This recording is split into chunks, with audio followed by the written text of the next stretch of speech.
I want to. I got some. I don't know if you've talked about this much, but Yeah. you Mac Dre.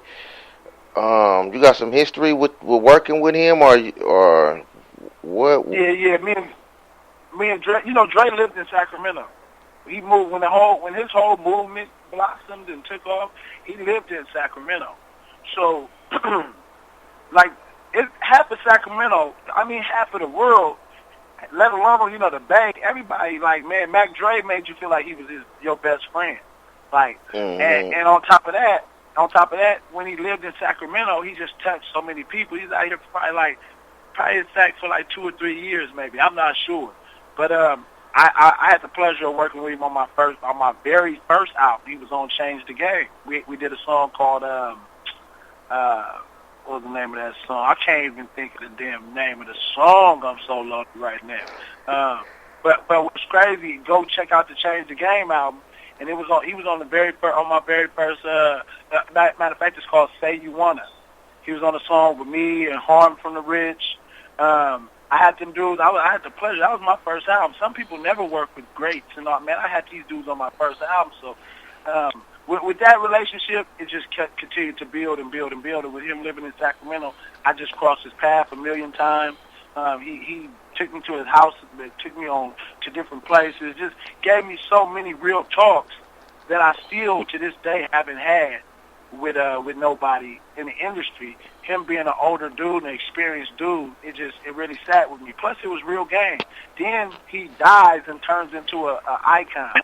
You know, at the time, of course, anybody who knows Dre know he was just Dre, a dope-ass rapper and a solid-ass dude.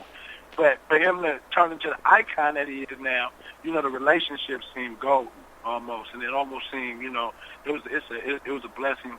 It was a blessing for real to be able to be in dude's presence. So now me and Dre always hold a little spot in my you know what I mean, in me, because bro gave me real game when I was a youngster coming into this industry, and he didn't have to. Rest in peace, Mac Dre. Rest in peace, Dre. Man, 2012, man, Damon Jamal had everybody know, award-winning videographer Damon Jamal, In Your Face Filmworks. Shout out to bro. Yes, he did a movie, man, Rolling. Yes, sir. And you had the lead song for the soundtrack. With a dope video to go with it and things like that. Yes, and some controversy arisen behind that with Bay Area rapper Kreyshawn. Yeah. What did that stem from? How did that, brew up?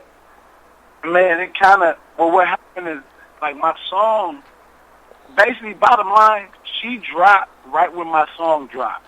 She kind of came out right when my song came out. And my song sound like a little white girl on the chorus, which it actually is a little white girl on the chorus, but it's not Kreyshawn. For whatever reason, because of the way that she kind of rapped, the lane she was in at that time, and the way that my chorus was, the internet is that gift and that curse. You know what I mean? Like, it helps with promoting and shit, but the internet be having shit twisted. You feel me? It'll have your picture and say Bueno up under that motherfucker. Or it'll have my picture and say I'm Coop DeVille. You feel me? Up under the shit. You know what I mean? So at the end of the internet don't be all the way solid. Long story short, when both of these shits dropped, people was just saying that was Kreyshawn on my song. Now my song had two people on it sing. It had the white girl on the chorus, and then it had a singer on it. My song said Bueno featuring Siccness, which was the singer. It don't say it's featuring the white girl, which is on the chorus. So people was like, who's who, what's what?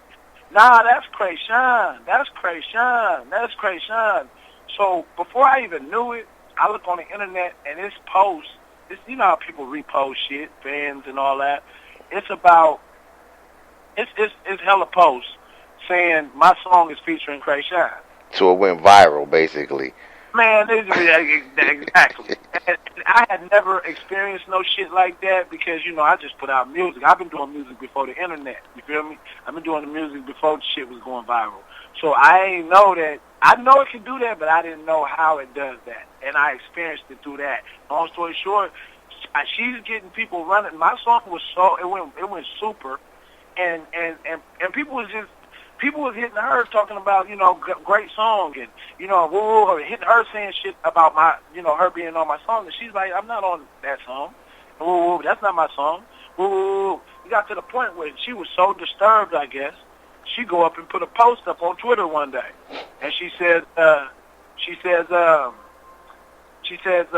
shit about, just throw a couple shots at me. And I'm sitting there going, wow. You feel me? It's a girl. I'm a real dude. I ain't finna say nothing to no little white girl. You know what I mean? I don't know her. This rap shit. I got a degree. You feel me? I run my business. I ain't really no rap nigga like that. You know what I mean? I don't really be off in the rap scene like that. So, like I said, I kind of like go, I'm not going to say nothing back to her. Plus, it hit me, damn, she kind of blowing me up right now with even saying my name. Now, this ain't the type of beef you want. This ain't the way you want to blow up, but goddamn, whatever, woo. Before I can even respond, Stretch is reaching out to me. Stretch, shout out to Stretch. This is my guy. He reached out to me. We got a relationship. He was a manager at the time.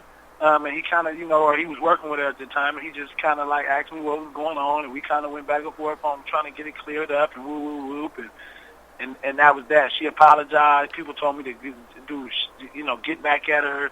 People told me to take advantage of this situation, and like, man, I don't even know how to do that shit. You know what I mean? I don't know how to. The situation had already presented itself. It was it was just a misunderstanding. Due to internet. But, which how this shit be, like niggas die every day over misunderstanding. As small as it may be or as simple as it may be, but it's like, it's more, you gotta be more G-er than that. You know what I mean? You can't really get me to fall for shit like that. So I told her, man, it's all good. No, I just told her repost something, you know what I mean? Let your fans know it's good. And her fans was calling me names and shit like that. But like I said, it's all in love. So, but it's cool. Shouts out to Kreyshawn. Shouts out to Stretch. Shouts out to all of them. It's all love. Man, I just did an interview a couple days ago with JDK, the Underboss. Is that right? Talking about that Sacramento rap scene. You also he mentioned your name as being one of the one of the artists to be looking out for when you're checking on Sac. So, you being a Sac representative, right on. But you being a representative of Sac, and been doing, like you said, been doing this thing 8, 9, 10 years. You done seen the game go from one thing and evolve to something else. What is your opinion of the Sacramento rap scene right now? Honestly, Sacramento rap scene popping. You know what I mean? It's more popping than it's ever been. Sac just, it ain't never been the rappers. It's the infrastructure. It's everything around it, from the blog sites to the promoters, to the DJs, to the club DJs, radio to everybody, to the fans. You feel me? It's like a whole, everything, all the pieces got to come together. You know what I mean? And it's slowly but surely coming together. Every market ain't going to be a L.A., and every market ain't going to be a Frisco. It's just never, the world not built like that. You know what I mean? So you always going to have the Tulsa, Oklahomas and the Gary, Indianas and, shit like that. You know what I mean? But shouts out to Gibbs, you know what I mean? Gangsta Gibbs, you know what I mean? But at the end of the day, it's like, you gonna need some of the dudes like myself and some of these other artists to break through one day eventually, to crank down that wall so other dudes can come through. But the scene is popping, man. It's been popping. Shouts out to JDK. Shouts out to Chewy. Shouts out to C+, Young Dizzy, J Gibb.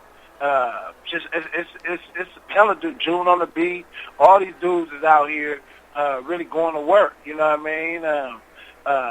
It's big out here. It's real big. But we just, like I said, we can't do it ourselves. We need help from dudes like you, Coop. I appreciate you in Siccness all day long because you shine that light on us, and that's what we need. Right on, man. I appreciate it. King of Kings coming soon. The single with Clyde Carson and D-Lo available on iTunes right now. Bad bitches, bad bitches. Any last words? All bad bitches. Calling all bad bitches. Nah, man, we shooting a video on Sunday. The video coming soon. Be on the lookout for that. Check me out on Instagram and Twitter, man. The Real Bueno, TheRealBueno. YouTube, man. YouTube.com/Bueno, and the number's 916. Shout out to all my dudes. Shout out to the city of Sac. Shout out to Siccness. Shout out to Crane 100. You know, my partner in rhyme, my partner in crime. That's my guy right there. So it just, you know, we just gonna keep this shit lit. Like we said, King of Kings coming soon. Right now, the single Bad Bitches is on iTunes featuring me, D-Lo, and Clyde Carson. Y'all go get that. Produced by my dude Siccness, man. And we own Siccness. And that's how we do.